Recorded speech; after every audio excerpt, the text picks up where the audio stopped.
60 secondes expat. L'actu de la mobilité internationale. Préparé et présenté par Jeanne.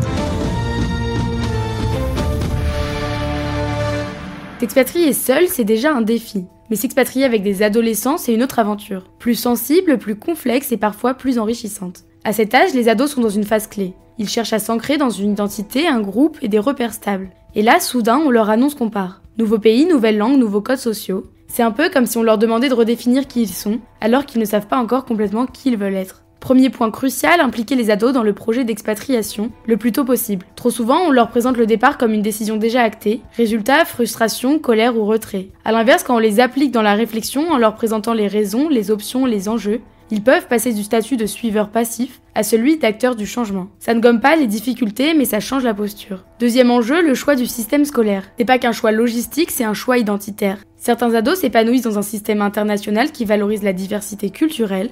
D'autres ont besoin de continuité avec le programme qu'ils connaissent. Le risque, c'est de sous-estimer l'impact de l'école, car c'est là que l'ado construit son réseau social, sa confiance et parfois même son estime de lui. Faut aussi parler du deuil de l'ancien monde. Les ados laissent derrière eux leurs amis, leurs habitudes, leur langue.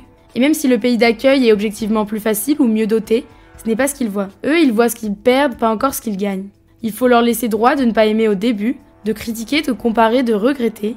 Ces réactions ne sont pas de l'ingratitude, mais une étape du processus d'adaptation. Ensuite, il y a l'adaptation culturelle, parfois sous-estimée. Un ado qui ne parle pas la langue se trouve soudain vulnérable. S'il ne comprend pas l'humour, les sous-entendus, les dynamiques sociales du pays d'accueil, il peut vite se replier sur lui-même ou chercher un refuge dans une communauté fermée. D'où l'importance de les aider à créer du lien. Sport, musique, activités locales. Ce sont souvent des portes d'entrée bien plus efficaces que les discours parentaux. Et puis, il y a les parents eux-mêmes. Dans beaucoup de cas, les adultes sont pris par leur travail, les démarches administratives et l'installation. Or, un ado qui sent ses parents stressés ou ambivalents sur leur propre choix d'expatriation va absorber cette tension. Il a besoin d'un cadre solide, pas parfait, mais cohérent. Enfin, un point fondamental, ce que les ados peuvent gagner de cette expérience, résiliente, ouverture d'esprit, multilinguisme, capacité d'adaptation. Une expatriation bien accompagnée peut devenir un vrai levier de développement personnel, mais ce potentiel ne se réalise pas seul. Il se construit au jour le jour, dans l'écoute, dans les ajustements et parfois même dans les erreurs. S'expatrier avec des ados, c'est donc accepter que le projet familial ne soit pas linéaire, que chaque membre de la famille vive l'expérience différemment, mais c'est aussi une opportunité rare, celle de vivre une transition en équipe,